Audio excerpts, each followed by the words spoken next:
Boa noite, ouvintes da Rádio Cultura Online Brasil. Boa noite, ouvintes da Rádio Internacional Lusófona. No ar, mais um programa A República com Loriel Rocha. O tema do nosso programa de hoje é a historiografia do século XIX e suas influências na construção da história do Brasil no período do Império. Qual é a importância desse tema? Bem, a cultura brasileira está destruída. O Brasil, de uma certa forma, também as instituições brasileiras estão destruídas. E, portanto, o país terá que ser reconstruído. Para tanto, é preciso que se disponibilize ao público o acesso à leitura de fontes e estudos sem interpretação ideológica. Interpretação essa que, na maior parte das vezes, favorece, portanto, a história, a leitura histórica, para grupos políticos, grupos religiosos, militares, intelectuais, setores da monarquia, etc. Tal. Esse é o problema da história brasileira, né? Ela é uma historiografia que vem sendo apresentada na escola e nas frentes de pesquisa como uma historiografia de encomenda, onde ela visa favorecer ou beneficiar determinados setores. Portanto, é uma historiografia forjada, é uma historiografia comprometida com as ignorâncias e as omissões, não passando, portanto, de uma literatura de compromisso que prefere ignorar a interrogar e sempre a favor de determinados grupos dominantes, nunca se preocupando em penetrar a alma autêntica da terra e dos homens em busca de sua verdadeira essência. Nós já falamos algumas vezes e reiteramos que a instauração do Império do Brasil em 1822 é um projeto maçônico. Muito embora a historiografia nacional minimize ou descarte a influência da maçonaria neste evento. E, evidentemente, isso é feito porque a historiografia brasileira, como eu comecei o programa dizendo, é uma historiografia comprometida com a visão de determinados grupos dominantes. A instauração do Império Brasileiro, na verdade, é um golpe de Estado. Esta é a mais absoluta verdade. E esse golpe de Estado será seguido por outro golpe de Estado, que foi a República. O problema é que a condução desse projeto, né,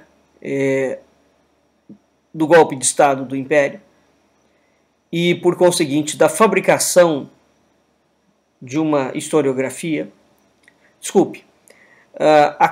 quando o Império foi consolidado, o golpe, para legitimar o golpe, um projeto foi conduzido na legitimação. E esse projeto foi elaborado em diversas frentes. A frente intelectual foi uma delas. Então, desde o momento que o Império do Brasil foi instaurado, inaugurou-se um imprescindível processo de produção bibliográfica que foi ajustada ao pensamento revolucionário, que naquela altura o pensamento revolucionário dominante era o maçônico, que visava tanto a compreensão do processo de formação de uma identidade nacional, quanto para a consolidação do Estado Nacional Brasileiro. Ora, para tanto, uma constelação de intelectuais não está aqui em pauta ou em voga o fato objetivo de muitos desses homens terem sido intelectuais brilhantes. Não é isso que está em pauta. O que está em pauta é que há uma constelação de intelectuais comprometidos com a instauração de uma ideologia dominante, que passa a dominar o cenário. E essa constelação de intelectuais ajudou a consolidar uma história do Brasil anômala e falsa. Por quê? Uma das razões é que eles falsearam os documentos da coroa portuguesa, reinterpretando esses documentos da coroa portuguesa, criando uma leitura. Não é uma leitura um tanto quanto diferente, é uma leitura adulterada mesmo. Segundo, eles impuseram uma leitura sobre os fatos que dizem respeito à coroa portuguesa, aliás, como é próprio do século XIX, não é? Essa doença que se instalou no século XIX. Eles impuseram uma leitura sobre os documentos, impregnadas de positivismo, de marxismo, de contismo, de materialismo, e com destaque para duas escolas, que foi a escola alemã e a escola francesa, que lançaram modelos de historiografia, de como se pensa a história, como se produz a história, como se reflete a história, modelos que jamais poderiam ser aplicados à história de Portugal. Por uma razão muito simples, porque eles não se enquadram.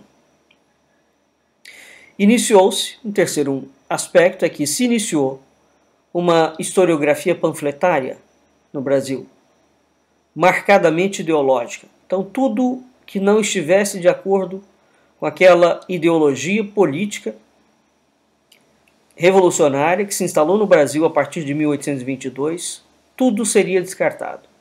De lá para cá, o Brasil entrou num buraco sem fim. Uma das ações, por exemplo, dessa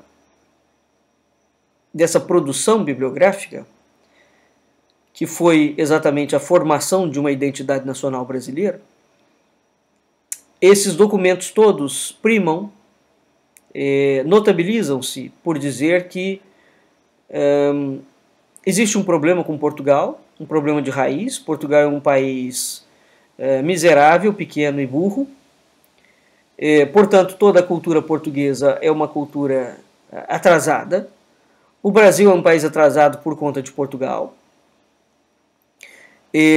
Começa a ser imputado à coroa portuguesa todos os males de origem do Brasil. Quer dizer, o Brasil não evolui porque o sangue português é péssimo.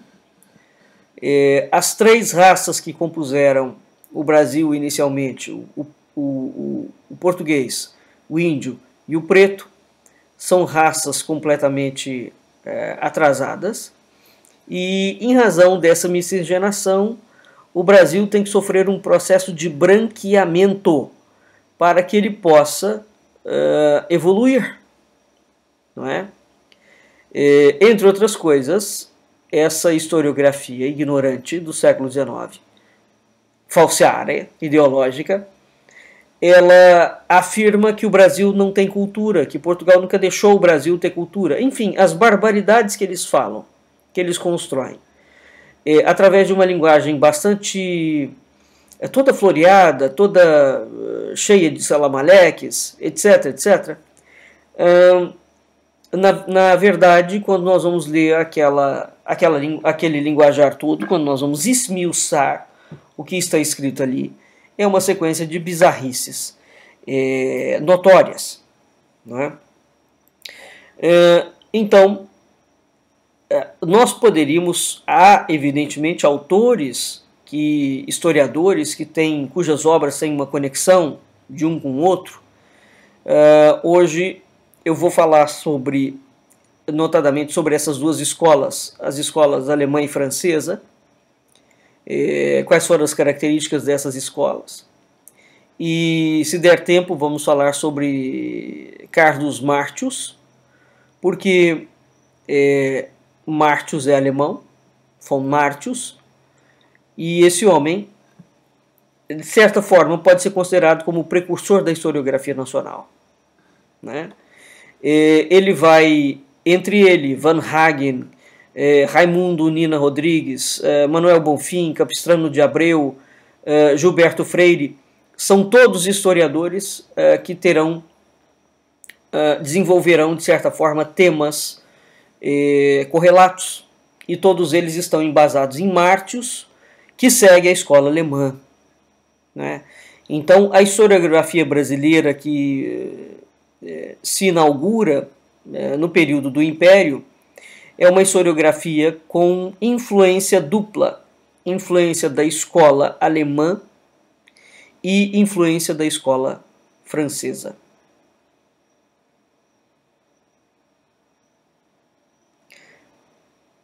Pois bem,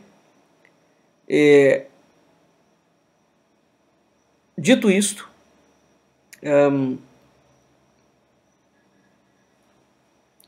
vamos para o nosso tema de hoje.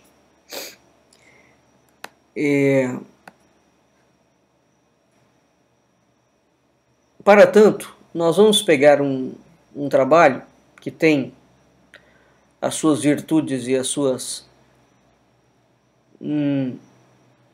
lacunas. É um trabalho de Simone Borges Dantas, da Universidade Federal de Goiás. E vamos analisar um pouco essas duas escolas que fizeram frente. Antes, eu queria fazer uma ressalva aqui, que acabou que eu me esqueci. O von Martius ganha um prêmio que é lançado pelo Instituto Histórico e Geográfico Brasileiro, e de certa forma ele inaugura mesmo a forma de fazer história no Brasil. Esse prêmio foi instituído por um maçom, Januário da Cunha Barbosa. Então há 3 homens, um deles, Januário da Cunha Barbosa, o outro é o Rodrigo de Souza da Silva Pontes, e o terceiro é o Raimundo José da Cunha Matos, também maçom. Esses 3 homens podem ser considerados os fundadores da historiografia nacional. Tanto o Januário da Cunha Barbosa quanto o Raimundo da Cunha Matos fazem parte do Instituto Histórico e Geográfico. E ambos, notadamente o Januário, vão criar esse prêmio, onde o Martius será o vencedor, né? Então, quando é dado o golpe do Império, o Instituto Histórico e Geográfico é uma das ações que vai ser criada dentro do Império. E uma das funções do Instituto Histórico e Geográfico Brasileiro era exatamente dar identidade ao Brasil. Portanto, aquela organização, embora ela seja muito notória, muito séria, com homens muito abalizados, ela nasce com um compromisso tácito de reescrever a história brasileira. Esse é um ponto fundamental e que não há por que botar panos quentes aqui, né? E isso equivale a dizer que o Brasil realmente nasce em 1822. Portanto, todos os documentos da coroa portuguesa que existem até esse momento serão considerados quase que apócrifos, não é? Pois muito bem. Durante o século XIX,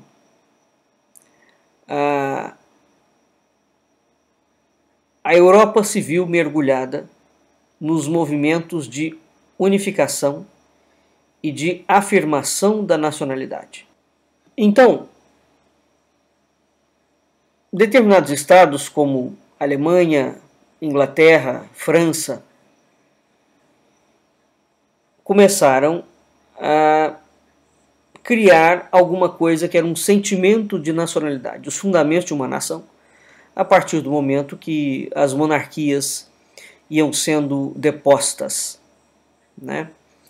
Então nós temos um tipo de pensamento, enquanto vigoram as monarquias, e um tipo de ideário, E nós temos um outro tipo de pensamento, portanto, de sustentação do poder, baseado num ideário economista, né? Que não admite mais a ideia de que existe Deus. Porque na base das monarquias existe o plano divino que legitima uma monarquia. Só aqui, a monarquia brasileira, por exemplo, aquilo que se chama de monarquia brasileira no período de 1822, já de fato mereceria uma revisão, porque essa monarquia, ela efetivamente nasce constitucional, o que equivale a dizer que a monarquia já do Primeiro Império, portanto com Dom Pedro I, não admite Deus. Ela é uma monarquia materialista. Ela é uma monarquia que foi construída diante de um ideário liberal burguês, e esse ideário liberal burguês não admite, não encontra mais no plano divino a legitimação do governo. Então, um equívoco imenso que os brasileiros têm em relação à história do chamado Império do Brasil é que o Império do Brasil era cristão. Tudo que o Império Brasileiro não foi cristão. Aliás, haja vista que um dos poderes que ajudam a depor Dom Pedro II é exatamente a Igreja Católica. E exatamente a Igreja ajuda a depor, porque ela estava sendo perseguida. As chamadas monarquias constitucionais, né, que são construídas a partir desse momento, não são monarquias que se sustentam no plano divino. Esse é um ponto fundamental para entender o Brasil. Então, a monarquia portuguesa, não é? Da coroa portuguesa, era uma monarquia que encontrava a sua legitimação em Deus. E essa monarquia, essa legitimação vem desde o primeiro rei de Portugal, Dom Afonso Henriques. De modo que quando o Império Brasileiro torna-se constitucional, projeta a maçonaria, ele rompe com essa ideia. Então instaura-se, a partir de 1822, um pensamento positivista. Isso significa que a ideia de nação, ou a ideia de pátria, né, porque a palavra que passa a surgir no caso do Brasil é pátria. Essas bases do patriotismo ou do chamado nacionalismo, com a implantação do Estado burguês, né, constitucional, a história surge, portanto, a leitura histórica surge dentro dessa perspectiva oficial. Então, se o poder que está assumindo o poder é materialista, a história não pode, de forma nenhuma, lidar com mais nenhum documento, com mais nenhuma interpretação que tenha como autêntico e como legítimo uma visão e uma perspectiva divina da história. Né?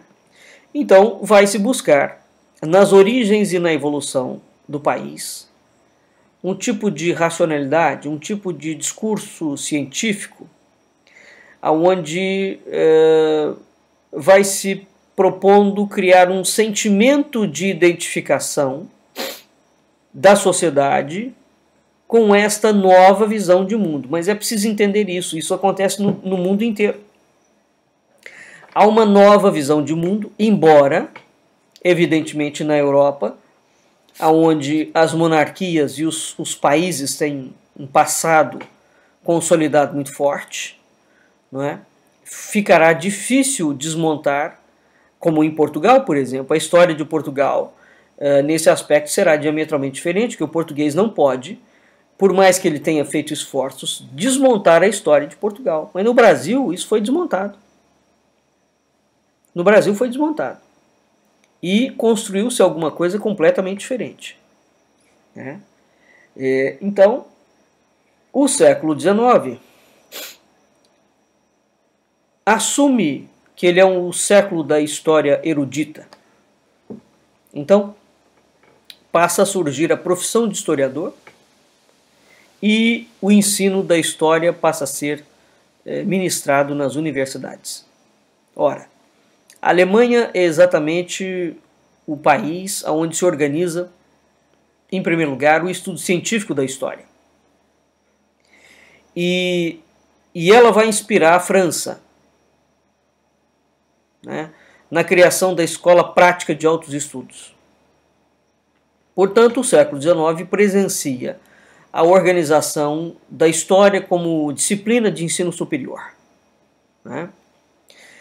O que impulsiona a história nesse período, no entanto, e aqui é algo de se chamar muita atenção, é o governo.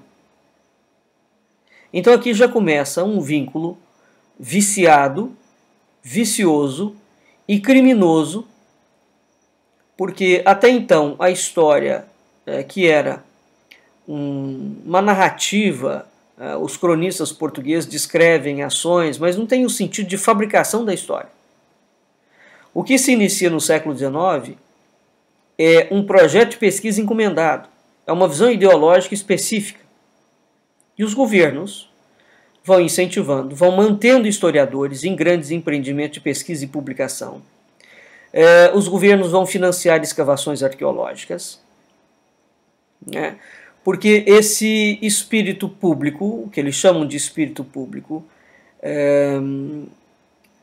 tem, entre outras coisas, a função de criar e possibilitar o resgate da memória coletiva e de organizar a identidade nacional no mundo inteiro.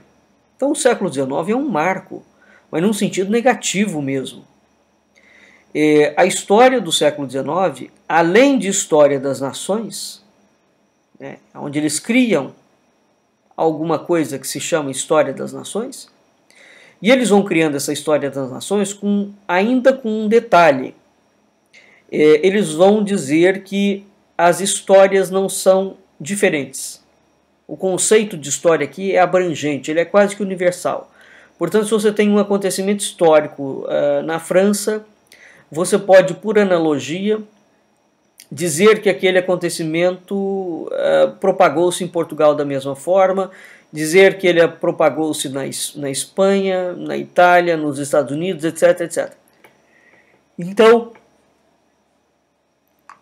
a historiografia do século XIX inaugura um método de criar uma história por osmose, né? E essa é a razão pela qual nós temos pouquíssimos historiadores, mas assim, são pouquíssimos mesmo, historiadores brasileiros do século XIX em diante, até os dias de hoje, que vão se reportar às fontes documentais primárias e aos cronistas portugueses. Na maior parte dos casos, os historiadores brasileiros vão buscar autores ingleses, franceses, alemães, atualmente americanos, qualquer um, menos portugueses, para falar da história da coroa portuguesa. Ora, a partir do momento que você desconsidera solenemente a história da coroa portuguesa, escrita por portugueses, e passa a pegar gente de fora para falar sobre a coroa portuguesa, nós não estamos aqui somente mediante uma censura de fontes. Nós estamos aqui mediante uma fabricação de história. Porque eu não aceito a narrativa local, a história local, né? É isso que é preciso entender, porque, por exemplo, você não vai adulterar o documento do governo da coroa francesa, não é? Porque é exatamente o governo da coroa, é o documento da coroa. Você não vai fazer isso com a coroa inglesa. Fizeram isso com a coroa portuguesa. Quer dizer, os caras que escreviam sobre a coroa portuguesa, os portugueses que escreviam sobre a coroa portuguesa, a partir do século XIX, passam a ser persona não grata, né? Então a história do século XIX, ela nasce financiada pelo Estado. Precisa entender isso. Ela tem o objetivo de resgatar uma memória coletiva que surge a partir do século XIX, então há um marco zero nos países, e de criar um tipo de identidade nacional, né? E também ela tem um status de ser científica. Portanto, tudo que não falava de acordo com esses critérios e com esses cânones passa a ser considerado não científico, portanto, não digno de crédito. Essa é a razão pela qual, mesmo em Portugal, alguns historiadores vão criticar ferozmente os documentos dos cronistas da coroa, porque eles não são historiadores. Mas é evidente que não são. A historiografia surgiu a partir do século XIX. Né? No entanto, a coisa é tão bem urdida no mundo inteiro e essa gente cria um padrão. Né? Entre esse padrão, também no mundo inteiro, cria-se o padrão de dizer que a história de Portugal, que Portugal é um país atrasadíssimo em todos os aspectos. E o Brasil vai assimilando, por osmose, essa forma, né, de pensar sobre si próprio, sobre a sua própria história. Ora, na Europa, no século XIX, há um grande desenvolvimento das ciências naturais, física, química, mas em Portugal também tinha. O problema é que essa gente não fala disso. Né? Então, desde o final da Idade Média, os eruditos tinham elaborados regras e técnicas que a historiografia do século XIX ou desprezou ou ignorou completamente. Né? Todavia, a história vai reivindicar uma série de regras e de técnicas e vai construir alguma coisa que se chama método crítico, porque a história passa a ser considerada ciência. Né? Ora, se ela passa a ser considerada ciência, então isso significa que eu posso repetir um padrão de um bloco para outro. Que uma das características da ciência é que você pode repetir o experimento científico. Uma das coisas que a história não pode ser ciência, pura e simples, é porque você não pode repetir o mesmo acontecimento. Mas, a partir do momento que a história do século XIX assume-se como ciência, e ela assume mesmo, é porque ela começa a colocar na sua literatura que determinados acontecimentos históricos são repetíveis de um país para outro. Então, basta cunhar um termo feudalismo e aplica-se aquela teoria para todos os países do mundo. Portugal, por exemplo, não teve feudalismo. A Europa tinha, mas Portugal não tinha. Não é? Mas isso é um método, é o chamado método científico, não é? Da historiografia do século XIX, em que ela vai passar uma régua e tratar todo mundo como igual. Bem, a organização desse estudo científico da história, ela vai surgir na Alemanha, com um historiador chamado Leopoldo von Ranke.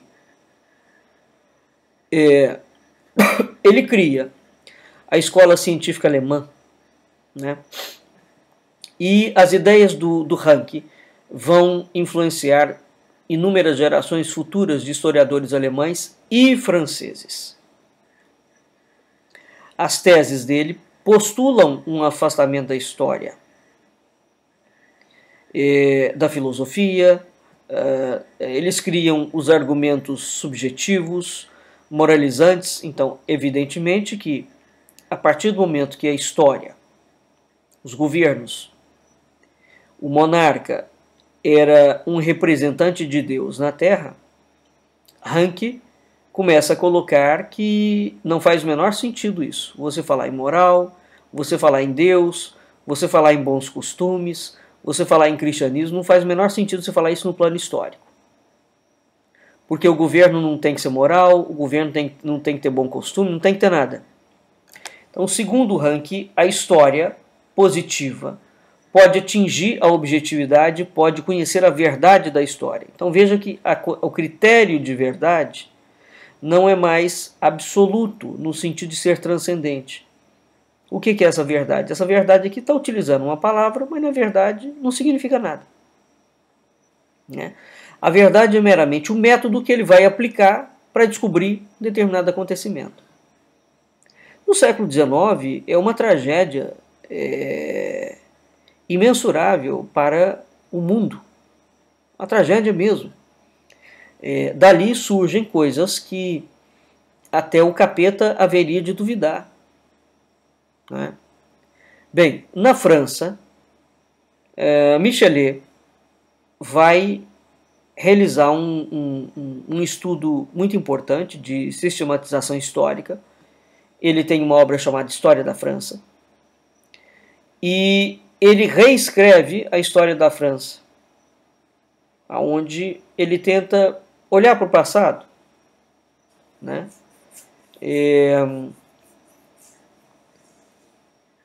Para ver como é que está o futuro. Um outro historiador famoso também, que terá muita influência, é o Fustel de Coulanges. Esse sujeito foi o indivíduo que contribuiu para que se fizesse a fixação dos procedimentos da história erudita na França. Né? Ele coloca que o passado é algo separado do historiador.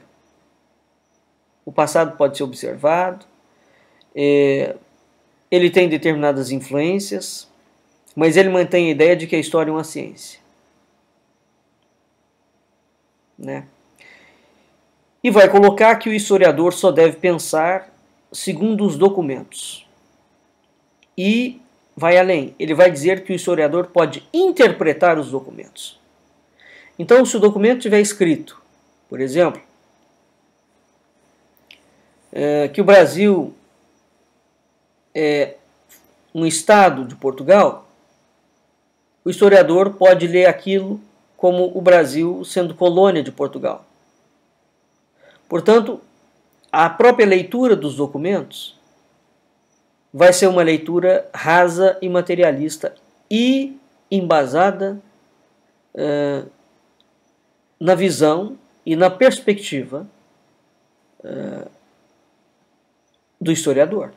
É ele que vai interpretar o documento. Ora, isso é uma bizarrice porque o documento fala. Né? Então, isso é uma forma de se criar uma ideia de que, em que você tira a autoridade do documento,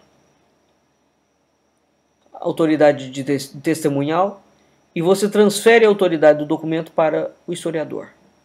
É o historiador que vai dizer se o documento é verdadeiro ou é falso.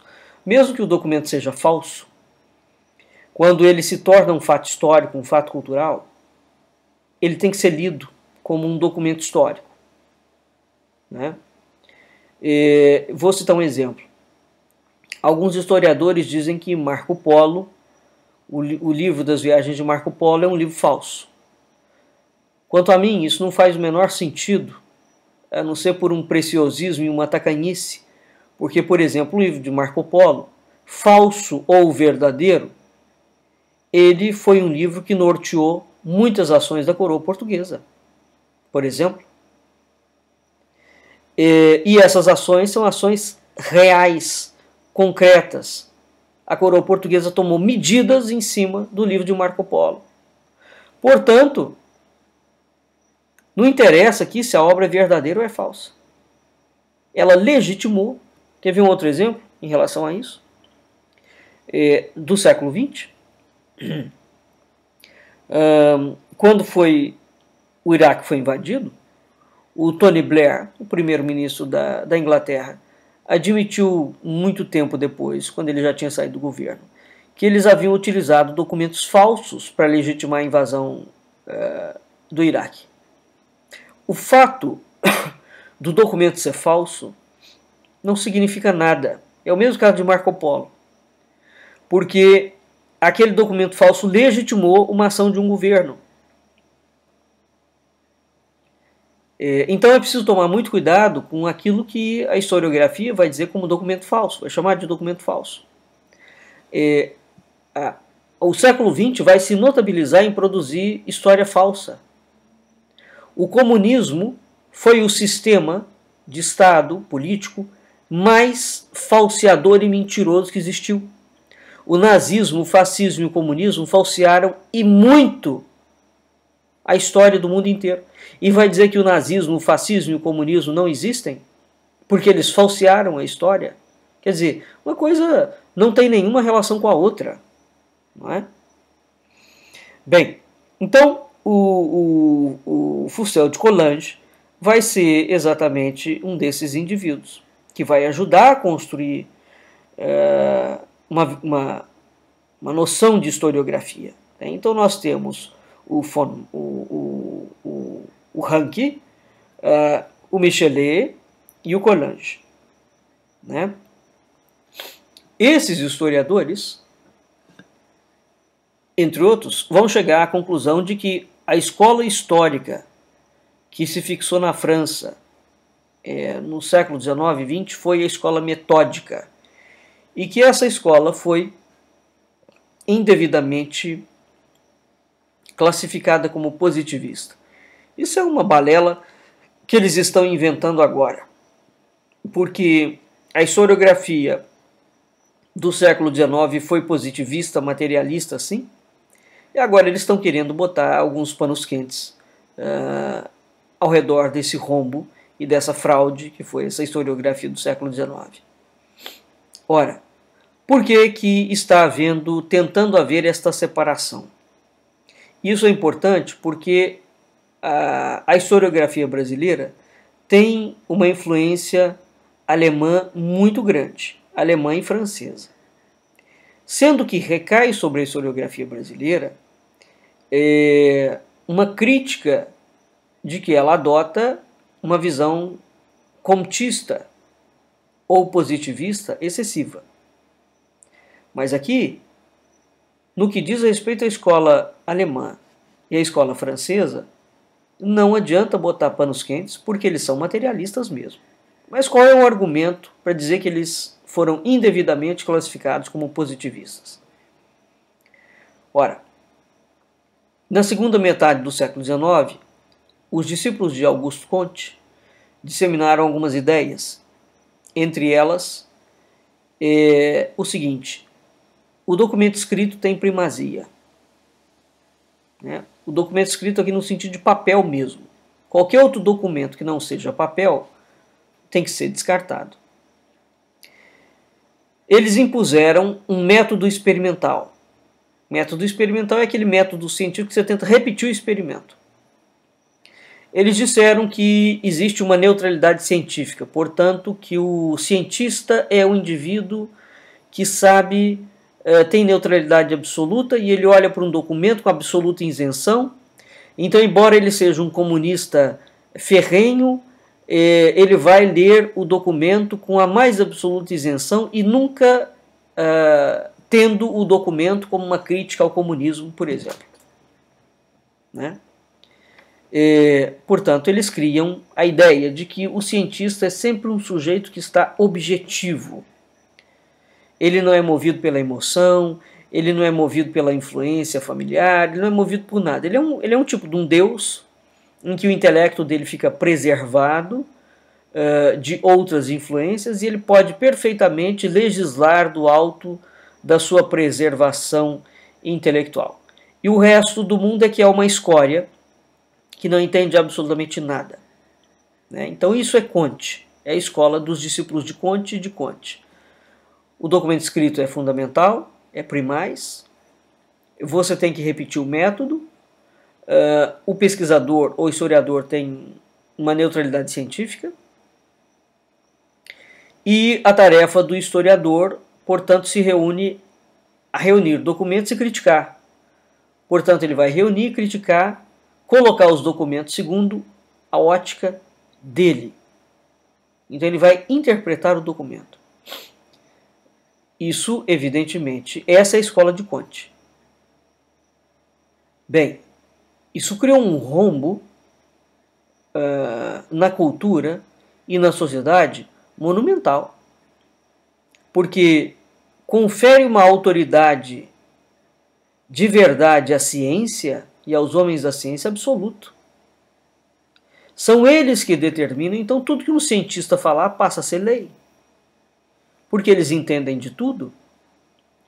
O cientista que surge a partir do século XIX, portanto, o acadêmico, ele é Deus em pessoa. Ele entende tudo. E ele não está influenciado por nada, nem por ele mesmo. Né? Ora, dizem que a escola de Conte difere da escola alemã, francesa, no tocante à existência de leis gerais que vão explicar a sociedade. Ora, os historiadores do século XIX, que são seguidores do Conte, entendem como tarefa primordial da história que ela determine fatos. Mas eles não vão admitir nenhum tipo de filosofia da história. A gente não pode entrar hoje nessa ideia da filosofia da história. Por outro lado, a história repele qualquer tipo de filosofia, porque ela só vai extrair dela leis. Leis. E essas leis têm que enquadrar a sociedade. Então, nós temos a criação, aquilo que vai se chamar movimento nacionalista pelo mundo inteiro, na verdade, é a criação dos estados totalitários. Dos estados que mandam cada vez mais na vida das pessoas. Ao contrário do que ensina o professor de história, de uma forma geral, as monarquias absolutistas não eram totalitárias. O rei não mandava na vida das pessoas como se pensa. Quem manda hoje, até se o pai pode bater no filho, é o Estado moderno. E esse Estado moderno foi sendo gestado a partir do século XIX. E ele virou um leviatã, virou um monstro.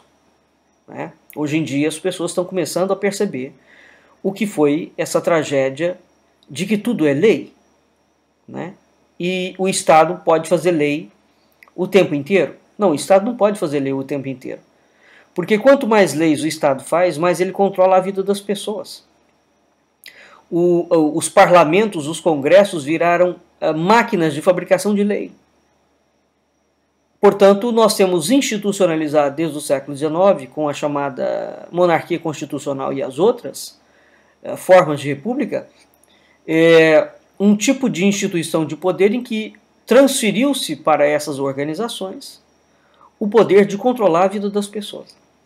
Porque não há uma legislação que limite o número de lei que um parlamento pode emitir. Então eles podem emitir qualquer lei a qualquer hora, do jeito que eles quiserem. Aqui sim, nós estamos falando de um Estado monstruoso que vai ser construído a partir do século XIX. E isso foi o Estado que foi construído com o Império Brasileiro. Essa é a verdade. Né?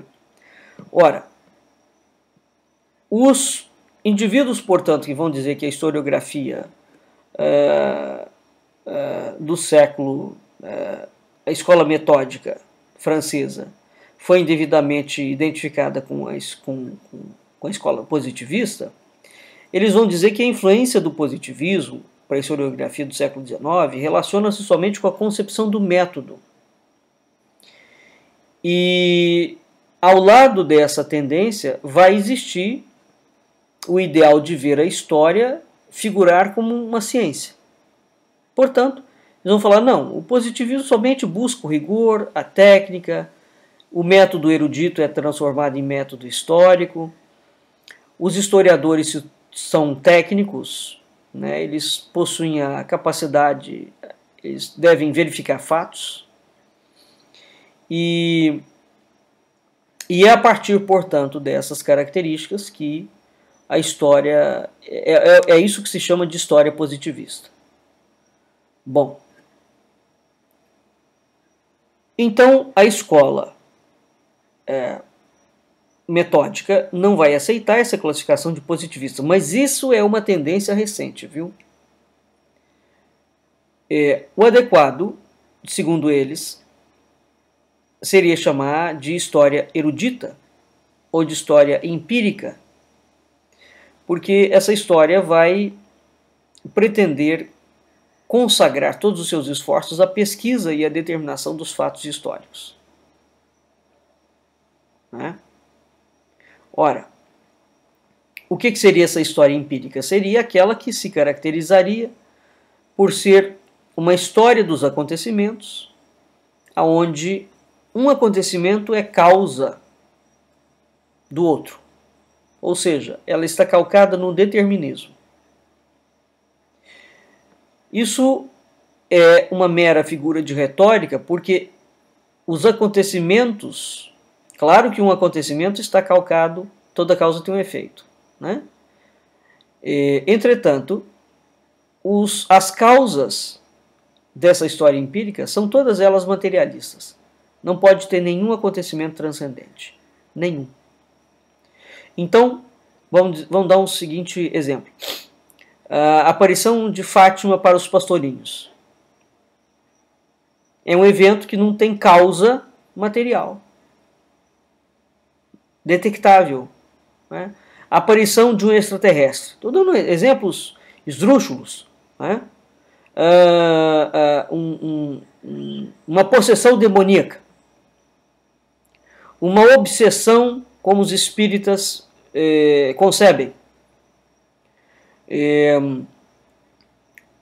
Fazer a cabeça no santo e ficar virado no santo, como o candomblé. Nenhum desses eventos tem uma causa material. Portanto, eles têm uma causa transcendente, fora do âmbito material. Ora, a historiografia do século XIX, quando esse tipo de coisa aconteceu, vai falar isso não aconteceu, ou então vai taxar aquele acontecimento como falso. Esse é o problema. Então, tanto a escola francesa quanto a escola alemã, não adianta ela querer dourar a pílula, porque ela é materialista, sim. Ela é positivista, sim. Né? Os historiadores franceses vão sim se inspirar em Comte. Agora, vão inspirar-se também no alemão von Ranke. Então, essa escola metódica coloca em prática as postulações de Ranke, mas também a gente vê as similaridades entre Ranke e Comte. E a França vai criando uma ruptura epistemológica. Em que sentido? Ranke afasta qualquer ideia de Deus. Ranke afasta qualquer ideia do providencialismo cristão.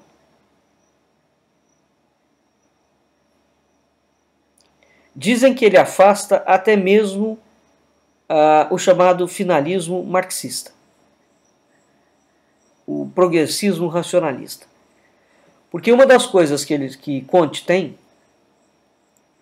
é que Comte tem, por trás, subjacente à sua história, ele tem um projeto messiânico. Então, por conta disto, há um providencialismo no positivismo kantiano. Por conta desse providencialismo, alguns indivíduos querem fazer de conta que Comte terá alguma ligação com a cristandade. Não terá nenhuma. Esta interpretação messiânica da obra de Kant é profundamente materialista. Não tem nenhuma relação com a história cristã, da cultura cristã. E a mesma coisa vai se dar com o Ranke. Então, no caso do Brasil, tanto de um lado quanto do outro, quer dizer, o Brasil teve influência alemã e teve influência francesa. Portanto, o Brasil está desgraçado mesmo, porque as duas influências históricas que tiveram na formação histórica do Brasil do século XIX, ambas vão rejeitar a cultura cristã. Ambas. E essa história do Ranke vai, como disciplina, né, vai chegar às academias francesas, com a chamada Escola das Cartas, e com a Escola Prática dos Altos Estudos. Então, nós teremos alguns historiadores que vão beber em fonte alemã e vão participar dessa escola metódica francesa. Não é? A partir disso, no final do século XIX, Gabriel Monod funda a Revista Histórica, onde ele começa a criar alguns princípios dessa escola metódica. Então a França começa a exportar uma tradição historiográfica. Essa tradição historiográfica vai estar pautada na política e na religião. Em que aspecto? Ela opõe a política à religião. Né? E a religião passa a ficar submetida à visão política. Depois da fundação dessa revista histórica, tem dois colaboradores, que é o Langlois e o Segnobot, que eles estão preocupados em formar uma geração de historiadores. Então eles começam a investir pesadamente na criação de cátedras históricas nas universidades, que foram criadas ou reformadas dentro do movimento revolucionário. Então o século XIX começa de fato a criar um tipo de mentalidade, não é? Em que você vai iniciar o controle do pensamento, da sociedade e da cultura. E vai devagar tirando, combatendo todo e qualquer resquício de pensamento conservador e de pensamento cristão. Bom, para esses dois historiadores, a história simplesmente não pode passar de aplicação de documentos. Esses documentos são documentos escritos, testemunhos, cartas, decretos, correspondências, etc, etc. De modo que essa escola metódica ela não admite nenhum outro tipo de documento que não seja desse tipo. Portanto, uma lápide, um quadro, uma pintura, uma iconografia, uma comunicação espiritual, uma visão, eles não admitem nada. Evidentemente que os sujeitos, foi havendo um tipo de crítica, verificou-se que essa escola que a França tinha construído, baseado no modelo alemão, portanto, você pega os documentos, compara, reagrupa, aqueles documentos, você cria quadros gerais e quadros secundários, você estabelece analogias, cria dedução entre os fatos, né? Isso faz com que eles conseguiram forjar uma história universal da Europa, que é o que eu falei. Você pega a história de Portugal, traça uma analogia da história de Portugal com a história da França, com a história da Alemanha, com a história da Itália, e a partir daquele momento a história fica sendo uma só. Isso é por conta dessa escola crítica, desse modelo que o alemão criou. E a França também. Né? Isso hoje em dia já está... Há muita gente que ainda segue essa escola, mas os problemas que começaram a surgir dela são imensos, imensos. Então, mais dia menos dia, não se propõe mais a manutenção desse método. Né? Ora,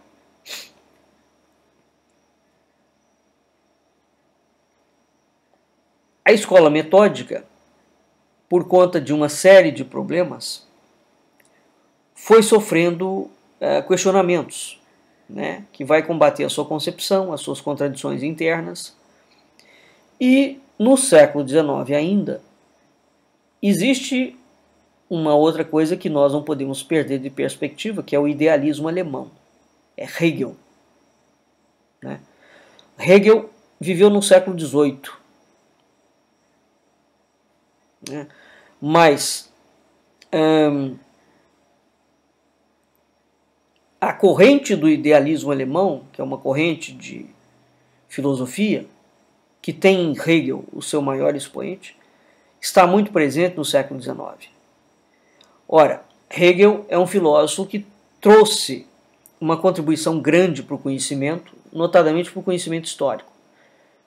Marx não tem como entender o marxismo sem Hegel. Hegel é um mata-burro. Hegel rompe com a ideia iluminista de progresso retilíneo e absoluto da razão, fala que existe um movimento dos contrários. Entretanto, Hegel inaugura um processo de materialismo. O idealismo absoluto dele é profundamente materialista, porque ele é completamente baseado no coletivismo. Então, a historiografia que surge no século XIX, dentro do pensamento alemão, é uma historiografia materialista e é uma historiografia completamente voltada para o coletivo. Tudo aquilo que diz respeito à ideia de cristianismo, tudo aquilo que diz respeito à ideia de individualismo, é não só combatido, bem como é refutado por Hegel e por Ranke. Não é?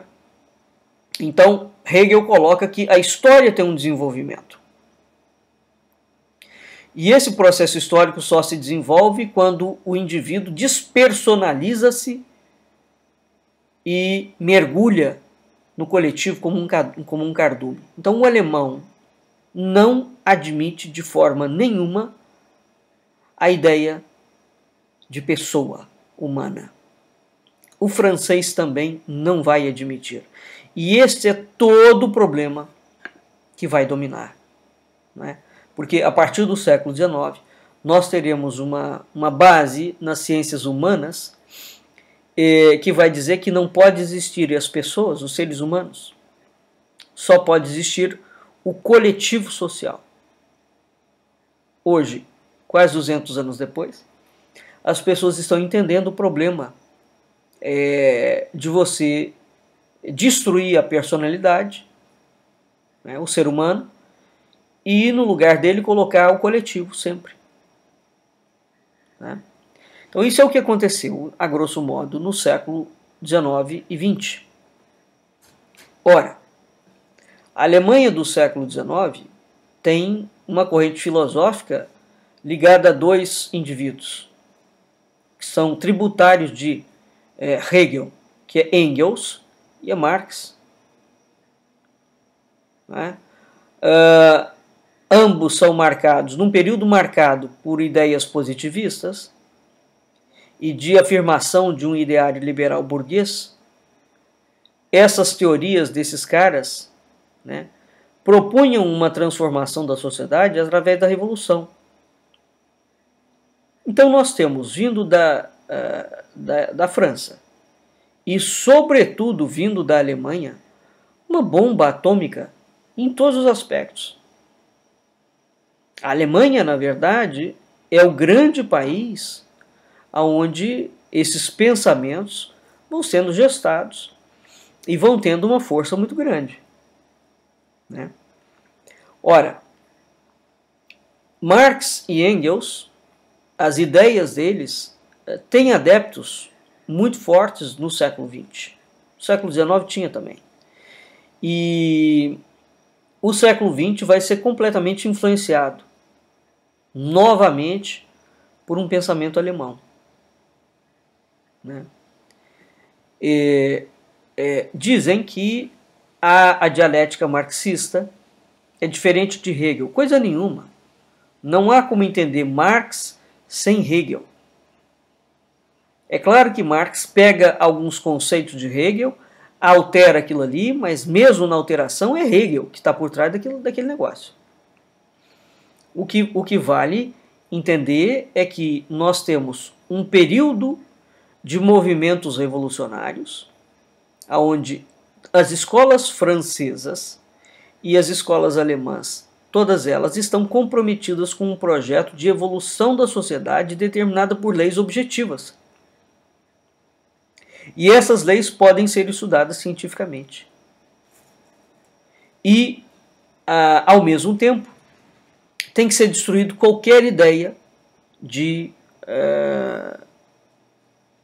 individualismo para a construção de uma história coletivista. Então, a história passa a ser um experimento não dogmático. Né? Bem, a partir de 1900, portanto, a partir do século XX, aquela história crítica, a escola crítica vai tendo, vai tendo algumas modificações. Né? Então, na década de 20, nós temos um grupo interdisciplinar que terão historiadores como o Lucien Fabre, o Collin, o Marc Bloch. Esse grupo funda a Revista dos Análises e, a partir desse período da chamada Escola dos Análises, começa a haver uma crítica à escola metódica ou à escola positivista. E essa Escola dos Análises vai fazendo um esforço de criar outras vertentes dentro da interpretação histórica. Não é? Até que isso vai evoluindo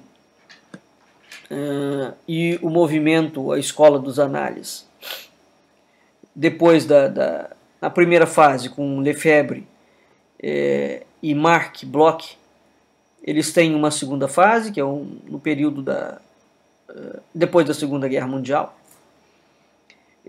Nessa fase, o Brodel desenvolve uma outra mentalidade, e nós temos um outro período, por volta quase perto da década de 70, em que há um historiador muito famoso, conhecido no Brasil, que é o Jacques Le Goff, o Leroy, o Laudrier, o Marc Ferraud.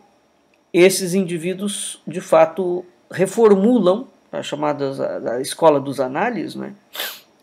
E essa terceira geração é ainda uma geração muito criticada.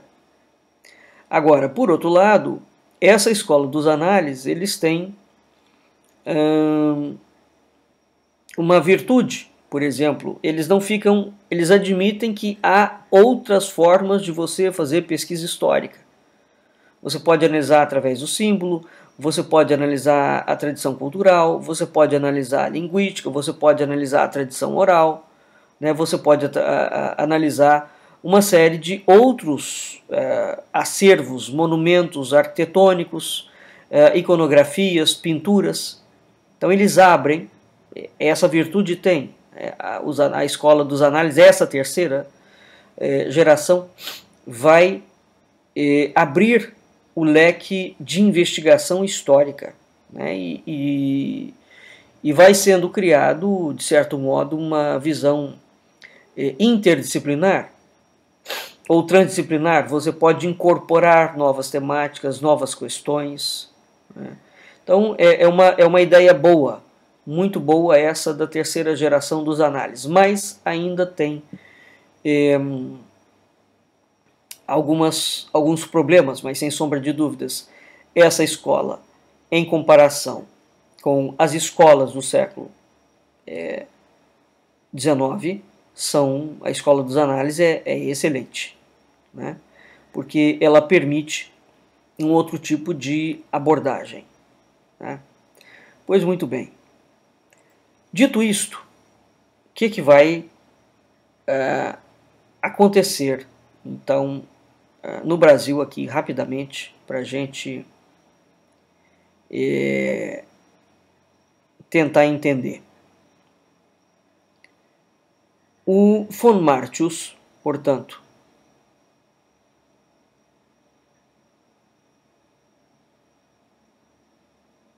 vai candidatar-se a um concurso que Januário da Cunha Barbosa, que era o secretário do IHGB, Instituto Histórico e Geográfico Brasileiro, do Rio de Janeiro, o Januário ofereceu um prêmio muito grande para quem apresentasse um projeto para escrever a história antiga e moderna do Brasil. E essa escrita, esse projeto tinha que organizar a história, unindo a parte política, a parte civil, a parte eclesiástica e a parte literária. Pois muito bem. Quem se candidatou a esse concurso? O Henrique Júlio de Wallenstein, né, que achava que se deveria seguir a história segundo Tito Livio, João de Barros, Diego do Couto. Portanto, uma história com um viés mais ligado à coroa portuguesa. E o von Martius. O plano de Martius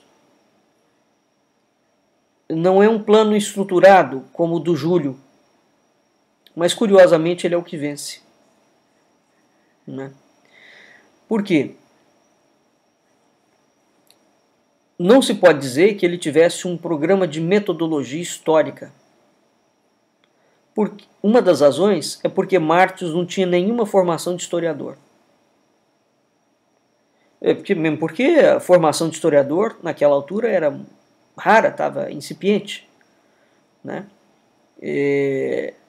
Martius, assim como seu patrício Heinrich Handelmann, né, que foi discípulo do Weitz, que por sua vez foi discípulo do Ranke, aquele que cria a escola alemã. Então, o Martius é seguidor de Ranke. Não há nenhum rigor metódico e científico nesse projeto que o Martius apresentou aos brasileiros. E aqui é que começa a entrar um problema. Porque o projeto que ele apresenta é fruto da observação dele, da experiência dele na Alemanha, das viagens que ele colheu no Brasil, que ele andou aqui a serviço da coroa e do Império.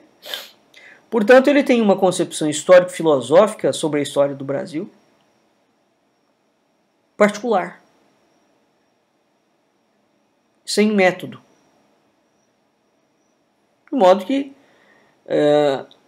ele abordou tantas ideias gerais sobre o Brasil, baseado na inspiração dele mesmo, que isso, de certa forma, tornou-se uma tragédia, não é? Porque ele inaugura a ideia de que cada um pode fazer o que quiser. Martius é o primeiro, por exemplo, a chamar a atenção sobre a importância da contribuição das três raças na história brasileira: do preto, do índio e do branco. Isso significa que antes dele não havia essa preocupação e nem tampouco essa crítica, né, ferrenha como vai se construir. Ao mesmo tempo, ele não vai ser generoso com a coroa portuguesa, não.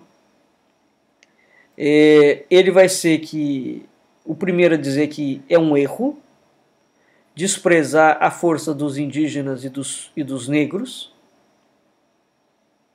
Vejam que esses detalhes são importantes, porque a partir do momento que o sujeito começa a interpretar a história sob um determinado viés, pensa-se depois será imputado à coroa portuguesa de que a coroa portuguesa nunca se preocupou com os pretos nem com os índios. Porque o Martius fala que ninguém olhou por eles. Então esse é o ponto. O sujeito tem uma visão própria da história. E ele começa a interpretar ela segundo a perspectiva dele.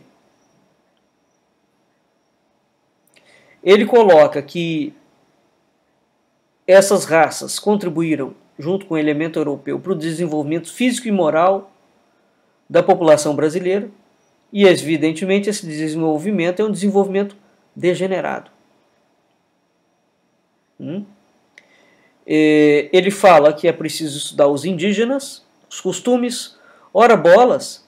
Ele não está falando nenhuma novidade. O que os padres jesuítas fizeram o tempo inteiro no Brasil se não fosse estudar os índios? Aliás, os padres não falavam em português, os padres falavam tupi-guarani. Não é? Quer dizer, a coroa portuguesa manda ter o maior cuidado com os indígenas brasileiros. O sujeito começa a inventar uma série de coisas impressionantes. Né? Quando ele estuda o papel dos portugueses no descobrimento, na colonização, ele fala que, claro, esse descobrimento não pode ser considerado um fato isolado na história. É aí que entra já a comparação com outras histórias. Mas ele inaugura também a ideia de que, para ler a história do Brasil, ela tem que ser lida a partir da perspectiva econômica. O desenvolvimento da colônia, o comércio. Então surge um discurso de que tudo girava em torno do comércio, mas é claro que não. A monarquia era absolutista. Esta ideia deste comércio desarvorado e enlouquecido, como a historiografia do século XIX vai querer dizer que tem, não é verdade. Porque as preocupações, é claro que havia uma preocupação com o comércio, mas a monarquia é por direito divino. Então não tem como destituir a ideia de Deus da história, das casas europeias, das casas reais. E isso é um dos infortúnios, é uma das enfermidades que a historiografia do século XIX vai criar. Não é?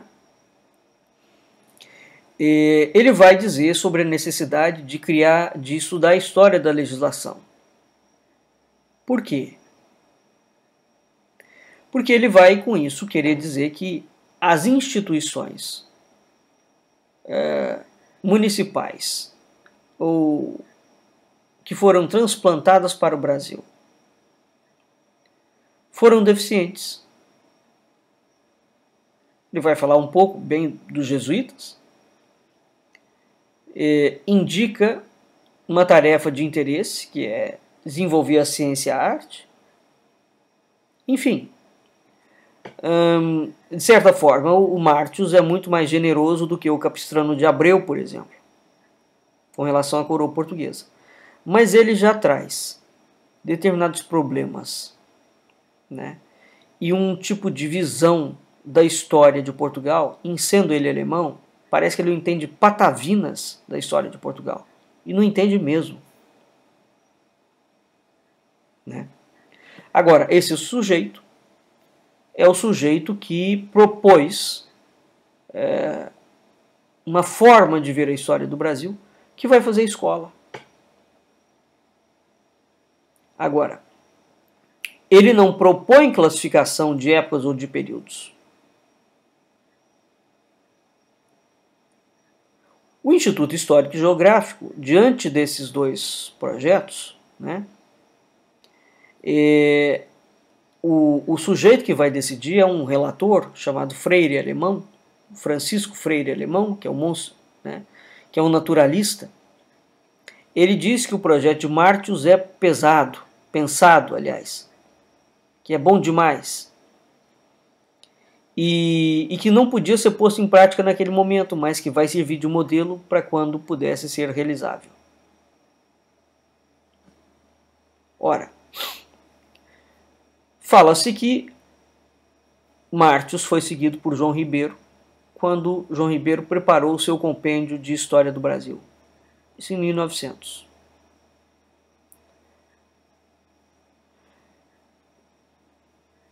De certa forma, não sei se essa hipótese pode sustentar muito, né? A ideia de que João Ribeiro está influenciado por Martius. Mas o que importa aqui é que Martius traz uma ideia de que você precisa pesquisar o Brasil, diferentes regiões. E Martius viu de fato essa necessidade que tinha de investigar melhor, né? E João Ribeiro, de certa forma, segue Martius nesse aspecto. Então, aqueles indivíduos que falam, estabelecem alguma analogia entre um e outro, tem uma certa razão, mas não pode se pegar isso ao pé da letra, né? Martius. De Martius vem uma ideia que vai ser aproveitada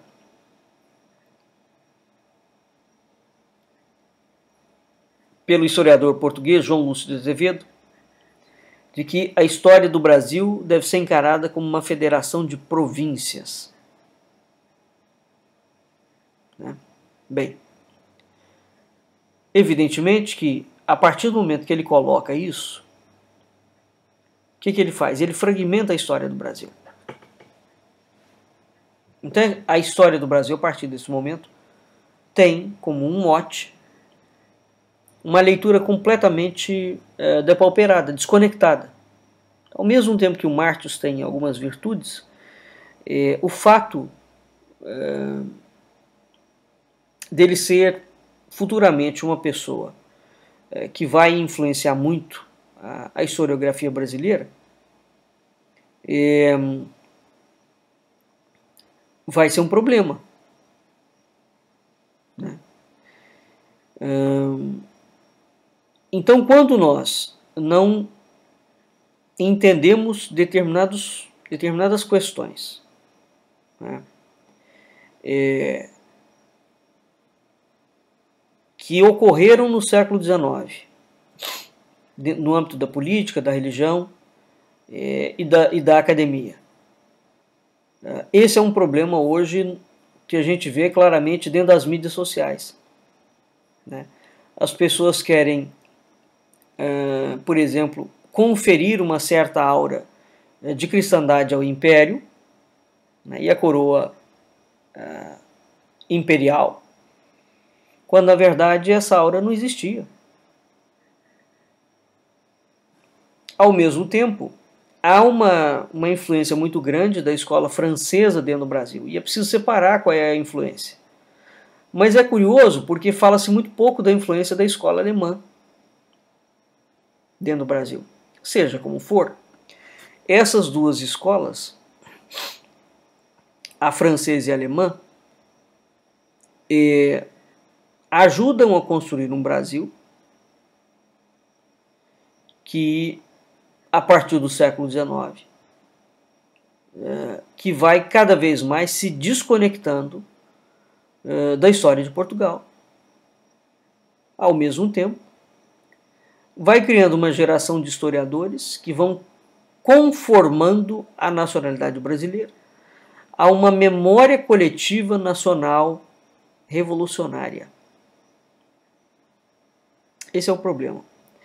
O Instituto Histórico e Geográfico Brasileiro, mas há tantos estudos sobre isso, de indivíduos que vão se preocupar com relação a isso. O Januário da Cunha Barbosa, o Rodrigo de Souza Pontes, o Martius, o Henrique Júlio, o Dr. Tomás Gomes, o Raimundo da Cunha Matos, o Henrique de Rohan, o Capriciano de Abreu, o Tristão de Araripe e vários outros.